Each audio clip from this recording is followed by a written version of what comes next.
పేకాట క్లబ్బులు, ప్రతి నియోజకవర్గంలోనూ పేకాట క్లబ్బులు, చివరికి మండల స్థాయి గ్రామ స్థాయిలో కూడా పేకాట క్లబ్బులు నడుపుతూ ఉన్నారు. నియోజకవర్గంలో ఏమి జరగాలన్నా, మీకున్న ఫ్యాక్టరీ నడవాలన్నా, మీకు ఎవరికైనా మైనింగ్ లీజ్ ఉంటే ఆ మైనింగ్ లీజ్ మీరు నడుపుకోవాలన్నా, ఆ మైనింగ్ కార్యక్రమం మీరు చేయాలన్నా,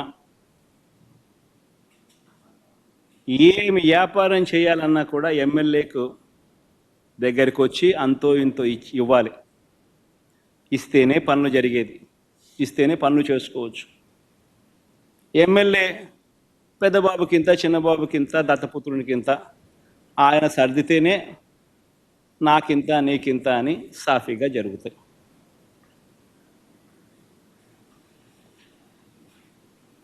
మొట్టమొదటిసారిగా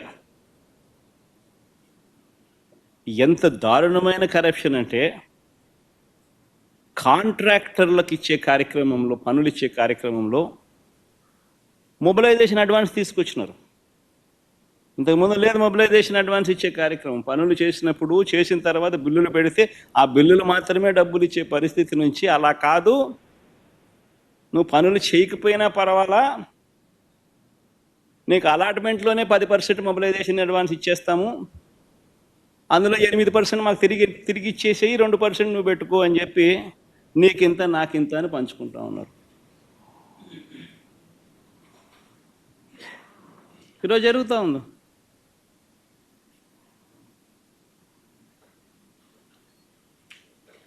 మా హయాంలో టెండర్లు పిలవాలంటే జ్యుడిషియల్ ప్రివ్యూకి పంపించేవాళ్ళం, అది రద్దు చేసేసినారు. తర్వాత టెండర్లలో రివర్స్ టెండరింగ్ జరిగేది. అంటే ఎవరైనా కూడా టెండర్లలో పార్టిసిపేట్ చేసిన తర్వాత L1 వచ్చిన వాళ్ళు ఎవరైతే ఉంటారో, L2లు, L3లు, L4లు కూడా మళ్ళీ ఆక్షన్ పద్ధతిలో L1 కన్నా తక్కువ కోట్ చేసి మళ్ళీ పార్టిసిపేట్ చేసే రివర్స్ టెండరింగ్.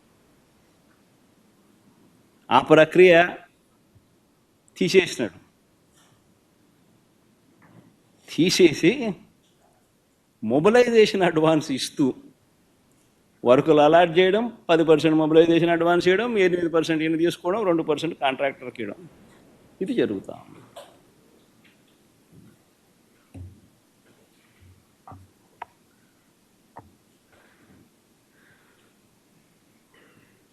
ఇవన్నీ చేస్తూ ఉన్నారు కాబట్టి సంపద సృష్టి అనేది జరగడంలా.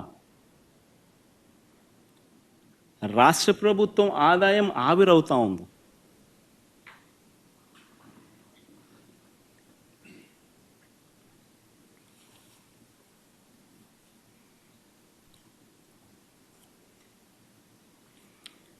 ఇన్ని చేస్తూ ఉన్నప్పుడు ఇదే పెద్ద మనిషి చంద్రబాబు నాయుడు గారిని ఎవరైనా క్వశ్చన్ చేస్తారేమో అని,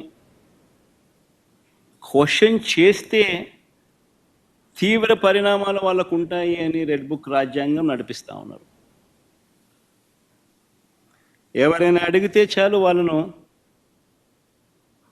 హరాస్ చేసే కార్యక్రమాలు జరుగుతూ ఉన్నాయి ఎవరైనా ప్రశ్నిస్తే.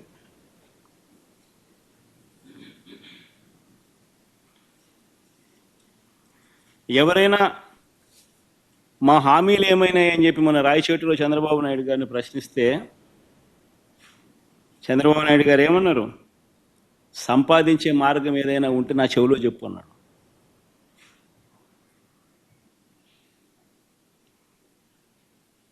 అంటే ఎంత వెటకారం అయిపోయిందనంటే, నువ్వు రాజకీయ నాయకుడివి, నువ్వు మాటిచ్చావు, అన్నీ తెలిసి నువ్వు మాటిచ్చావు, మాటిచ్చిన నిన్ను ప్రశ్నిస్తే సంపద ఎలా సృష్టించాలో నాకు తెలియదు, నువ్వు నా చెవిలో చెప్తే నేను తెలుసుకుంటాను, నువ్వు సంపద నేను సృష్టించిన తర్వాత నీకు ఇస్తాను అంటున్నాడు.